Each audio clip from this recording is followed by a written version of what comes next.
Yopi and I had a deal. It was really her deal. As you know, it was always her deal.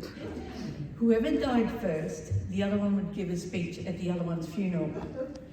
Considering I'm older, a few health issues, for those who knew Yopi would know that that would be a scary thought, for Yopi to speak at my funeral. Because she didn't care what she was going to say, especially about the ex-husband. We knew each other pretty well, working together for almost 20 years, but we stayed friends after that, talking by phone or messenger. From the serious to the stupid, such as watching Eurovision. We would both be watching it live and sending each other messages, what we thought of the performers. I worked in Melbourne, but I lived in Ballarat. So distance played a bit of a part, seeing each other physically. But the older we got, the stronger the bond. Working together and being friends does not mean we agreed on things. At work, she said I had OCD. Yopi was messy. Needless to say, we would drive each other nuts. Being responsible for the Dutch group meant I had to face management, no matter what management said. If she didn't want to do it, she wasn't going to. And it wasn't easy finding ways around management because she point blank refused. I also wanted her to keep her job when she got pregnant for many reasons. First of all, she was really good at what she did. And I was aware how important it would be for her to have time outside of the home and also later on for her independence. She might have been good at what she did, but I'd like to have news and stories a little bit earlier than what she decided. But Yopi wanted to go outside, have a cigarette and think. So no matter what I wanted, it wasn't going to happen. It would get there on time, it would be the required time. It would be good, but nevertheless, by that time, I would be really nervously waiting for the stories to come in. We also spent much time together because of work. We went to Tasmania together. I think most of you here would remember the Dutchies getting together. Yeah, I can see a few faces that got together because we shared our apartment together, so we decided to have a couple of nights where everybody would drop in. We of course had the various Holland festivals, the Dutch Orange Days, and only a few years ago we went to Sydney for a Dutch concert. I tagged along doing photos, Yopi doing interviews, and me as per normal making her coffees. It was the only way to get her out of bed in the morning. I learned that the hard way. When I used to stay overnight at her place many years ago when we worked till late Friday and early Saturday morning, I often made her coffee.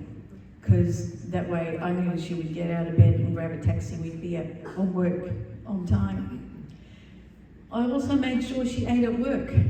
Butter chicken or a baguette from the Grave Street were her favourites. When she was pregnant, and even after that, I took in home-baked friands and muffins. But when she was pregnant, she went through a whole stack of pancakes from McDonald's. Generally, I looked after her. So I had to put it on big print, easier to read. Anyway, me cooking and baking and bringing it into work made her decide I would make a great wife. So she would mention at work that she was going to marry me, regardless of what I said. A few people, I'm sure, wondered about us, but never mind. I felt privileged to spend some time with her in the last few weeks of her life, getting to know Summer a bit better, who I only knew when she was very little. Also got to know Diane, who I'd heard about but didn't get to spend much time with. And both women, I can tell you, are pretty amazing. Their strength and determination is to be admired. As I know, it wasn't always easy to look after Yopi, who no matter what was stubborn until the end. The last time I saw her, she insisted for Diane to bring in WD-40 to stop a door squeaking. Lucky me, I had to take the can in. So I'm at the nurse's station and I had to say to the nurse, I'm terribly sorry, I haven't got a bag, but I'm going back to Ballarat today. So if I hang on to the can of WD-40, I won't forget it and leave it in the car. And she looked at me quite oddly. She really needed that can because she said the door squeaked. And I'm not really sure if Yopi was happier to see the can or me. She was very excited about seeing the WD-40. The reason she wanted it was she was sure the nurses could hear the door squeak every time she stepped outside. So here's me at the hospital oiling a door, trying not to get caught by the hospital staff. And not forgetting, by the time I left, she gave me a list of things to give to Diane so that would be done too.